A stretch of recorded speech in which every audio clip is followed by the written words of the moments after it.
আসসালামু আলাইকুম। এটিএন বাংলা সংবাদে স্বাগত জানাচ্ছি, আমি সুমনা ঘোষ। 5 বছর ক্ষমতায় থাকার বিষয়টি জনগণের কথা, সরকারের নয় বলে জানিয়েছেন স্বরাষ্ট্র উপদেষ্টা জাহাঙ্গীর আলম চৌধুরী। নির্বাচনের সম্ভাব্য সময় প্রধান উপদেষ্টাই ঘোষণা করেছেন বলেও জানান তিনি।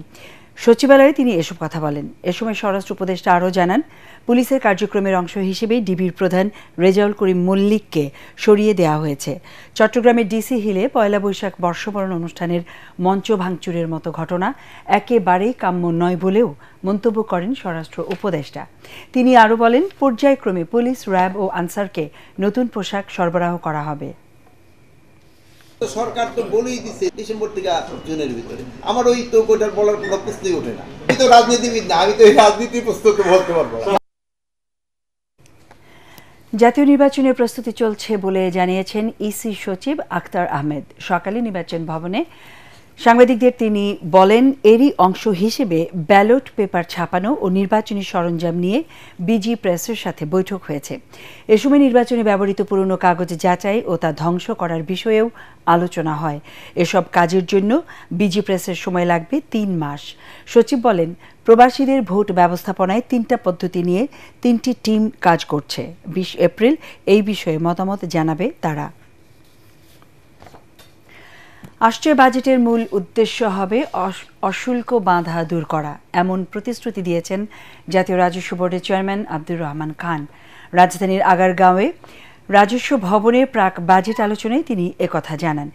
এ সময় ভোগ্যপণ্যের আমদানি শুল্ক কমানোর পরামর্শ দেন অর্থনীতিবিদরা। অন্যদিকে ব্যবসায়ীদের অভিযোগ, বর্তমান কর ব্যবস্থা বিনিয়োগ ও ব্যবসা বান্ধব নয়।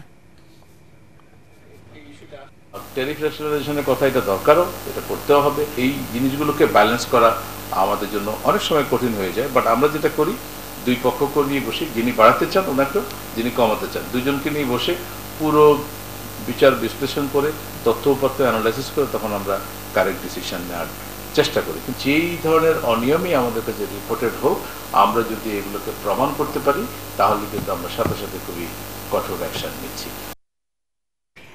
ঢাকা কলেজ ও ঢাকা সিটি কলেজের শিক্ষার্থীদের মধ্যে ধাওয়া পাল্টা ধাওয়া ও সংঘর্ষের ঘটনা ঘটেছে।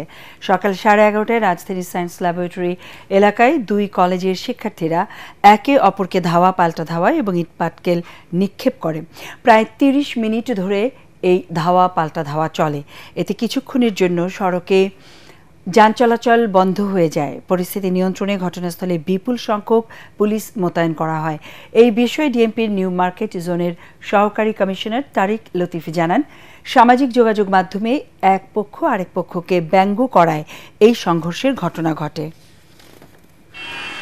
সোশ্যাল মিডিয়া কেন্দ্রিক যে লেখালেখি হয়েছিল, এগুলো নিয়ে তাদের মধ্যে দ্বন্দ্ব। পরবর্তীতে সিটি কলেজের সামনে হয়তো বা ঢাকা কলেজের কয়েকজনের ওই আইডি কার্ড নিয়ে যাওয়া হয়েছে। 11:30-12টা থেকে আধা ঘন্টার মতো একটু দাওয়া পাল্টা দেওয়া হয়। পরবর্তীতে আমরা পুলিশ আসে, আমাদের ডিসি স্যার সহ সবাই চলে আসে এবং ফোর্স এসে 2 পক্ষকে 2 দিকে নিয়ে যায়। এক পক্ষকে আমরা সিটি কলেজের ভিতরে নিয়ে গেছি, আর এক পক্ষকে আমরা ঢাকা কলেজের ভিতরে নিয়ে গেছি। ঢাকা বিশ্ববিদ্যালয় কেন্দ্রীয় ছাত্র সংসদ ডাকসু নির্বাচনের সময় ঘোষণা করেছে কর্তৃপক্ষ। আগামী মে মাসের শুরুতে নির্বাচন কমিশন গঠন ও মাঝামাঝি সময়ে ভোটার তালিকা চূড়ান্ত করা হবে। ঢাকা বিশ্ববিদ্যালয়ের জনসংযোগ দপ্তরের ভারপ্রাপ্ত পরিচালক মোহাম্মদ রফিকুল ইসলামের স্বাক্ষরিত সংবাদ বিজ্ঞপ্তিতে এই তথ্য জানানো হয়েছে। এতে বলা হয়, সুষ্ঠু ও গ্রহণযোগ্য ডাকসু নির্বাচন অনুষ্ঠানে বিশ্ববিদ্যালয় প্রশাসন গত ডিসেম্বর মাস থেকে বিভিন্ন অংশীজনের সঙ্গে আলাপ আলোচনা করেছে। পক্ষ থেকে নির্বাচন সুষ্ঠু, সুন্দর ও নিরপেক্ষতার সাথে আয়োজনে নেওয়া বিভিন্ন পদক্ষেপ ও অগ্রগতির খসড়া প্রকাশ করেছে বিশ্ববিদ্যালয় প্রশাসন। ডাকসু নিয়ে শিক্ষার্থীদের তুমুল আগ্রহ থাকায় এই নির্বাচন আয়োজনে প্রশাসন আন্তরিকতার সাথে কাজ করছে বলেও জানানো হয় সংবাদ বিজ্ঞপ্তিতে। খুলনা প্রকৌশল ও প্রযুক্তি বিশ্ববিদ্যালয় কুয়েটের হল খুলে দেওয়ার দাবিতে এখনও ক্যাম্পাসে অবস্থান করছেন আন্দোলনরত শিক্ষার্থীরা। এক পর্যায়ে তারা খান জাহান আলী হলের জানালা ভেঙে ভেতরে প্রবেশ করে। এদিকে বিকেলে দুর্বার বাংলার সামনে সমাবেশ ডেকেছে সাধারণ শিক্ষার্থীরা। তারা বলছে, বিশ্ববিদ্যালয় প্রশাসন যে 37 ছাত্রের বিরুদ্ধে শাস্তিমূলক ব্যবস্থা নিয়েছে, তার মধ্যে অন্যায়ভাবে কোনো সাধারণ শিক্ষার্থী থাকলে তা তারা মেনে নেবে না। এদিকে সোমবার রাতে কয়েক ঘণ্টা ব্যাপী সিন্ডিকেটের জরুরি সভায় 18 ও 19 ফেব্রুয়ারি সংঘর্ষের ঘটনায় জড়িত 37 শিক্ষার্থীকে সাময়িক বহিষ্কার সিদ্ধান্ত নেওয়া হয়। একই সাথে আগামী 2রা মে ও 4 মে শিক্ষা কার্যক্রম চালুর ঘোষণাও দেওয়া হয়। এই সিদ্ধান্তের পরও শিক্ষার্থীরা হল খোলার দাবিতে ক্যাম্পাস ত্যাগ না করে প্রশাসনিক ভবনের চত্বরের সামনে দ্বিতীয় দিনের মতো অবস্থান করে রাত কাটায়।